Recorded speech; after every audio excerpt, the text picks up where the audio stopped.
Dewan Perwakilan Daerah atau DPRD Kabupaten Nganjuk menggelar rapat paripurna dengan agenda pandangan umum fraksi-fraksi DPRD Nganjuk terhadap Paperda tentang pertanggungjawaban pelaksanaan APBD Kabupaten Nganjuk tahun anggaran 2021.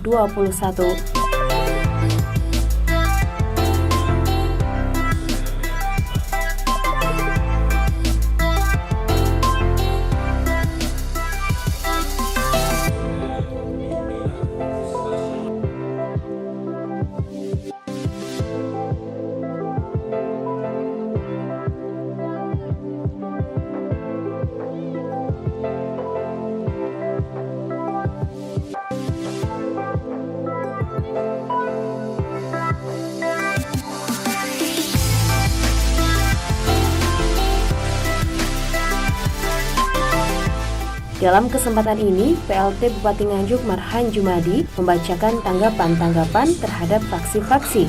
Menanggapi dari fraksi Hanura terkait kurang optimalnya penyerapan anggaran tahun 2021, Marhan mengatakan disebabkan oleh sejumlah faktor yang diantaranya adanya pandemi COVID-19 sehingga banyak kegiatan yang tidak dapat dilaksanakan sesuai perencanaan. Beserta asisten, staf ahli, dan kepala PD yang saya hormati, dan tidak lupa dari Warpinda, ini ada Pak yang kita hormati dan banggakan.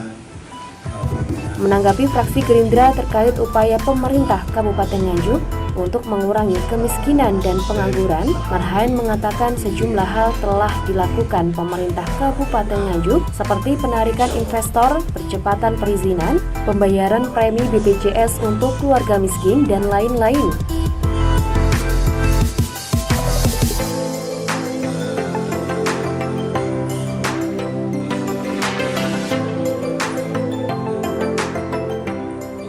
Sementara itu, menanggapi fraksi PDI Perjuangan berdasarkan Permendagri nomor 77 tahun 2020 tentang pedoman teknis pengelolaan keuangan daerah, Marhan mengatakan hasil konsultasi dengan Provinsi Jawa Timur serta Kementerian Dalam Negeri terkait APBD Kabupaten Nganjuk tahun 2021 tetap dapat dilaksanakan dengan penetapan rancangan perda tentang perubahan penjabaran APBD menjadi perkada untuk belanja yang mendesak seperti penanganan COVID-19, kegiatan proyek strategis nasional, dan lain-lain.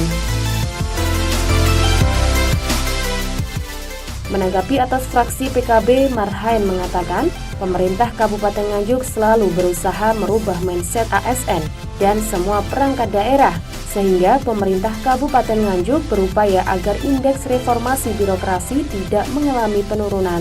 Menanggapi fraksi DKI tentang rencana kerja operasional dalam mengatasi banjir, Marhan mengatakan pemerintah Kabupaten Nganjuk telah mengirimkan surat permohonan review studi kelayakan dam Sungai Kuncir kepada BPWS Brantas.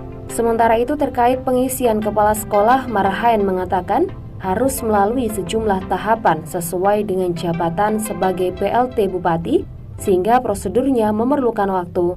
Menanggapi dari fraksi Nasdem dan PPP terkait dengan pendapatan asli daerah atau PAD, Marhan mengatakan kendala yang dihadapi dalam upaya meningkatkan PAD tahun 2021 adalah karena masih tingginya pandemi COVID-19 di sejumlah sektor. Anggaran saya pikir juga biasa-biasa, tidak ada yang susah ya, tidak ada yang sulit ya. Yang pertama tentang belanja kemarin kan banyak COVID ya, sehingga banyak silpa misalnya seperti itu. Terus kemudian untuk menaikkan PAD, kembali lagi ke kaitannya dengan bagaimana ketatan masyarakat untuk bayar pajaknya, kan begitu ya. Termasuk juga kaitannya dengan jalan misalnya jalan yang masih kurang, karena contoh misalnya di Lengkong misalnya, maka tahun ini kita eksekusi seperti itu. Kalau rencana ke depannya Pak? Rencana ke depan kita fokuskan untuk apa? Membangun infrastruktur ya, ini yang menjadi misi kita ya. Kemudian yang kedua, bagaimana reformasi birokrasi. Reformasi birokrasi ini kan tidak sekedar kita 0 rupiah, itu kan kita budayakan betul. Yang kaitan dengan reformasi birokrasi ini kan kaitan dengan indeks reformasi birokrasi. Banyak hal, tadi ada 8, ini tadi juga kita barusan rapat Jadi semua kepala OPD eselon 3 dan 2 kita kumpulkan di pendopo tadi. Makanya agak melorin tadi. Dalam rangka apa? Yuk kita berani berubah bagaimana reformasi birokrasi Kabupaten Nganjuk harus meningkat. Ya. Yang selama ini kan masih banyak yang kurang ya. Ada 5 yang cukup baik ya. Tapi sisanya kan masih belum baik. Ya. Misalnya ombudsman, nilai kita juga rendah. Terus kemudian juga arsip, manajemen arsip itu yang tahun 2020 itu nilainya 77,42, sekarang tinggal 61,44 misalnya. Maka ini yang kita dorong, termasuk misalnya di APIP, di inspektorat. Ya kita betul-betul inspektorat harus betul-betul, karena inspektorat itu sebagai filter penyimpangan-penyimpangan, maka di inspektorat harus betul-betul mampu pengawasan di semua OPD. Terus kemudian profesionalisme ASN misalnya, termasuk kedisiplinan, terus kemudian juga prestasi-prestasi kerjanya, terus kemudian kuantitas kerjanya juga harus kita fokus dalam rangka 8 areal perubahan. Menurut Ketua DPRD Nganjuk, Tatit Heru Cahyono mengatakan, menjelaskan pandangan umum fraksi pada paripurna sebelumnya merupakan pelaksanaan tugas-tugas DPRD sebagaimana yang diamanatkan dalam perundang-undangan.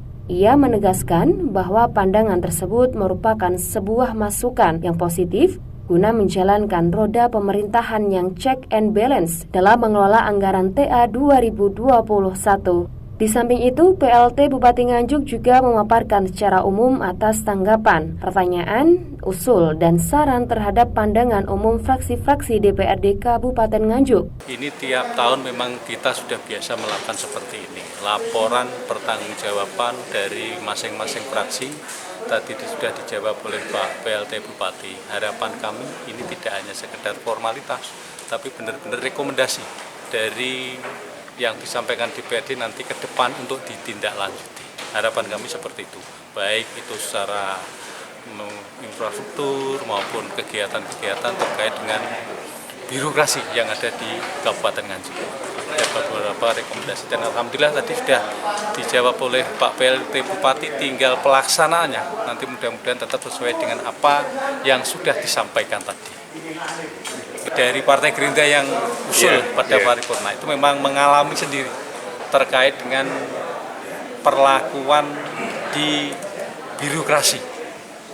Dia tahu sendiri dan melakukan sendiri, dan tadi ada Pak PLT Bupati, hal semacam itu ke depan memang harus dilakukan, tidak hanya sekedar jawaban formalitas. Betul, secara teknis tadi sudah kami sampaikan, hal semacam itu nanti dirapatkan di komisi, kemudian nanti bisa kita rekomendasikan kepada Bupati untuk dilaksanakan oleh dinas-dinas terkait. Ini kita kawal betul bersama teman-teman. Tim Liputan GPN Indonesia Nganjuk, Jawa Timur.